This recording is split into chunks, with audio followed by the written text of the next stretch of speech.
प्रभु यीशु मसीह के मधुर और मीठे नाम से आप सभी को जय मसीह की। आज परमेश्वर के वचन में आप सभी का स्वागत है। परमेश्वर पिता आज अपने वचनों के द्वारा आप सभी को बहुत आयत से आशीष को दे। पिता परमेश्वर आज अपने वचनों के द्वारा आपसे बोले और बातचीत करें। भजन संहिता 64 उसके 1 में इस प्रकार से लिखा है, हे परमेश्वर, जब मैं दुहाई दूं तब मेरी सुन, शत्रु के उपजाए हुए भय के समय मेरे प्राण की रक्षा कर। और आज हम परमेश्वर के वचन से जिस बात को देखने वाले हैं वो ये है कि 2026 हमारे जीवन में कई गुप्त शत्रु हैं जो हमारे जीवन के लिए हमारे विरोध में कई शब्दों को रिलीज करेंगे, कई गलत बातों को हमारे लिए कहेंगे, कई गलत कार्य को हमारे लिए करेंगे। परंतु जब हम इस अध्याय को जब हम पढ़ते हैं, ये है गुप्त शत्रुओं से सुरक्षा के लिए प्रार्थना। और मेरे प्रियो, मैं आज 2026 के लिए मैं आपके जीवन के लिए प्रार्थना करना चाहती हूँ कि परमेश्वर उन गुप्त शत्रुओं से आपकी रक्षा करे जो अंधेरे में तीरों को चलाते हैं, जो अंधेरे में आपके जीवन के नुकसान की योजना को बनाते हैं।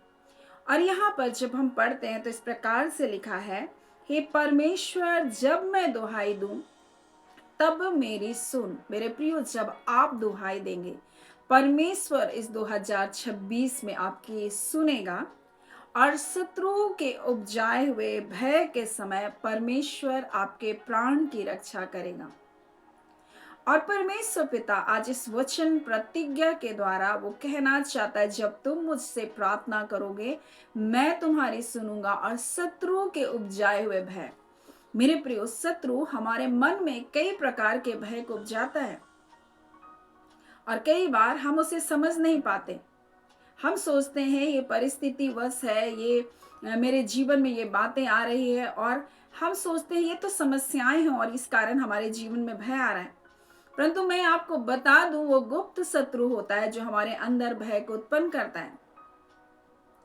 जब आप अपने जीवन में देखेंगे तो कई बार लोग आपके जीवन में आपको धमकियों को देंगे और वो धमकियां आपके जीवन में ऐसा घर कर जाएगी, आपको लगेगा मेरा नाश हो जाएगा, अब मेरा भविष्य कुछ नहीं बचा, आपको ऐसा लगने लगेगा।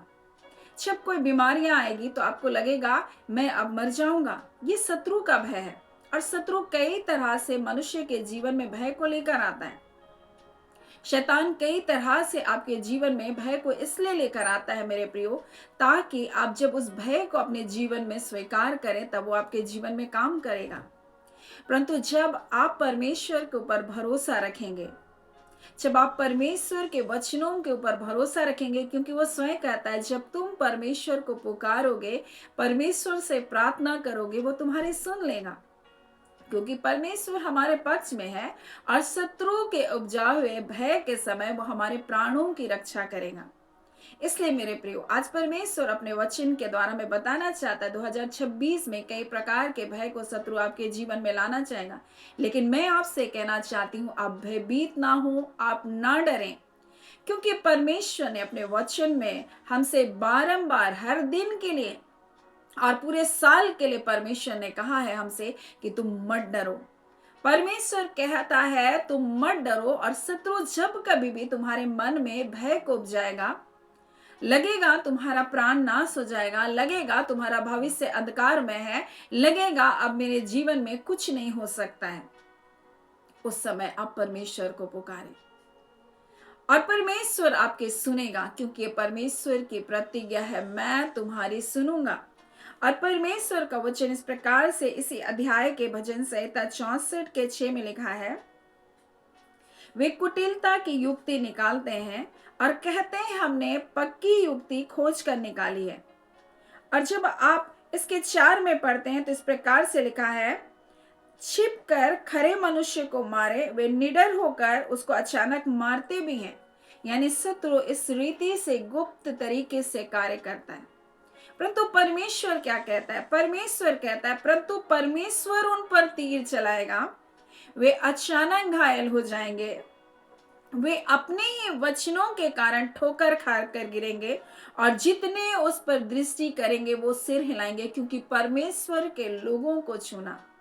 परमेश्वर के संतानों के विरुद्ध में बुरी युक्तियां करना कठिन है मेरे प्रियो।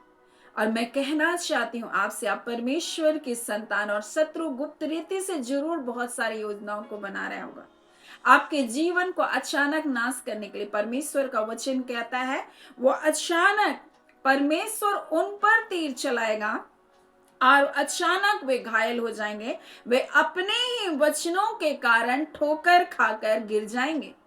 वो आपके लिए गलत वर्ड को रिलीज करेंगे, वो आपके लिए बुरी बातों की कल्पना करेंगे, वो आपको फंसाने की युक्ति करेंगे, परंतु परमेश्वर उन्हीं की युक्तियों में, उन्हीं की योजनाओं में, उन्हीं के वचनों में परमेश्वर उनको क्या करेगा, गिरा देगा। और ये परमेश्वर हम सबके जीवनों के लिए आज कहना चाहता है, इसलिए हम भयभीत ना हो किसी बात को।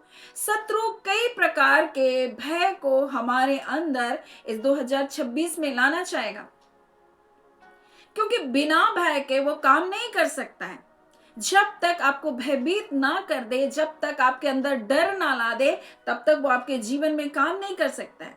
कई को बोला गया होगा आपको घर खाली करना पड़ेगा। कई को बोला होगा अगर इतने तारीख तक तुम पैसे नहीं दिए होगे तो हम तुम्हारे साथ ये कर देंगे, हम तुम्हारे साथ वो कर देंगे। कई बातों को आप अपने जीवन में देखेंगे और ये होगा, ये होता ही है, क्योंकि शत्रु कई प्रकार से हमारे जीवन में काम करना चाहता है। लेकिन मेरे प्रियो, हम जब भयभीत नहीं होंगे और जब हम प्रार्थना करेंगे और परमेश्वर की प्रतिज्ञा को थाम कर रखेंगे, मेरे प्रियो, हम एक विजयी जीवन को जिएंगे। और परमेश्वर यही तो कहता है, जब तुम प्रार्थना करोगे परमेश्वर तुम्हारी सुन लेगा। हे परमेश्वर, दाऊद कहता है, जब मैं तेरी दुहाई दूंगा तू मेरी सुन लेगा, और शत्रु के उपजाए हुए भय के समय तू मेरे प्राण की रक्षा करेगा।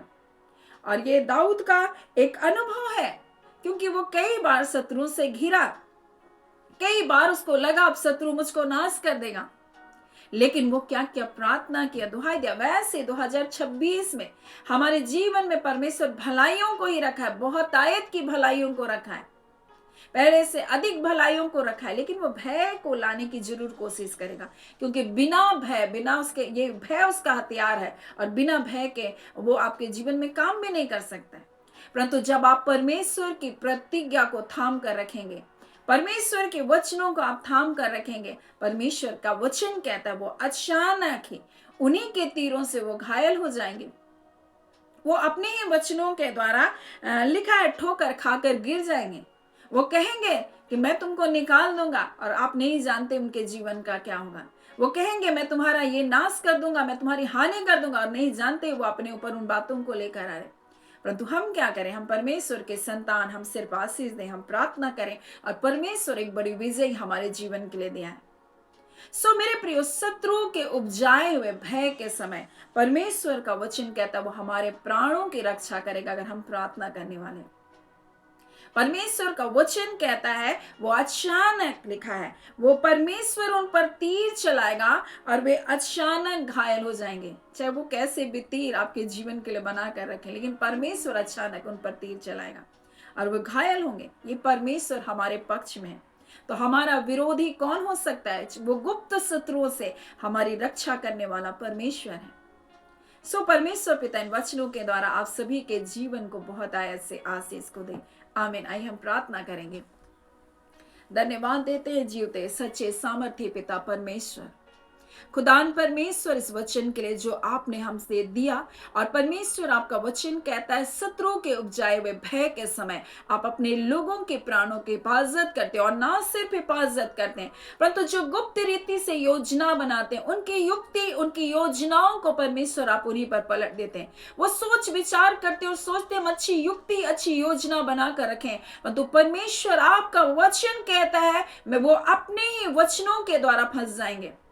हम आपका धन्यवाद करते हैं, और आप ऐसा एक एक प्रिय जनों के लिए आप करने जा रहे हैं जो पिता परमेश्वर आज के परमेश्वर के इस वचन के द्वारा जुड़ते हैं खुदावन, और एक एक सुनने वालों के ऊपर प्रभु ये इस वचन के अनुसार खुदावन परमेश्वर इनके लिए गुप्त बनाए गए शत्रु के सारे हथियार यीशु के नाम से विफल होने पाए, उनकी सारी योजना विफल होने पाए, और वो सिर्फ आपकी भलाइयों को देखने पाए। हम आपका धन्यवाद करते हैं। और खुदान परमेश्वर, अगर किसी भी प्रकार के भय से वो ग्रसित है, अपने शरीर के दुर्बलताओं, बीमारियों को लेकर, अपने भविष्य को लेकर पिता, हाँ खुदान परमेश्वर, आपका वचन कहता तुम भयभीत ना हो, तुम मत डरो, क्योंकि खुदावन परमेश्वर आप अपने बच्चों को छुड़ाने के लिए, आप अपने बच्चों के दुहाई को सुनने के लिए आप उनके संग है पिता। हम आपका धन्यवाद करते और इसी घड़ी प्रभु जितने रोग दुख बीमारियों में यीशु के नाम से वो चंगाई को पाने पाए, जितने बंधनों में पड़े, अंधकार के बंधन है पिता, यीशु के नाम से सारे बंधन टूट जाए इसी घड़ी प्रभु जी। अंधकार की सारी शक्तियां छोड़ो, निकलो और जाओ। हर प्रकार का भय का आत्मा तुम निकल बाहर हो यीशु के नाम से। हम आपका धन्यवाद करते हैं खुदावन, आज के सुंदर दिन के लिए, आपकी दया, आपके अनुग्रह रूपी ढाल से अपने लोगों को घेरे रखने के लिए प्रभु धन्यवाद। आप विजयता का जीवन को अपने लोगों को जीने के लिए बुलाएं प्रभु, आपका धन्यवाद। आनंद और शांति आपके लोगों का भाग है पिता। हम आपका धन्यवाद करते हैं और धन्यवाद के साथ प्रार्थना में यीशु के नाम से मांगते हैं। दया सुने, अनुग्रह से ग्रहण कर लीजिएगा। आमीन। परमेश्वर पिता आप सभी को बहुत ऐसे आशीष को दे। आमीन।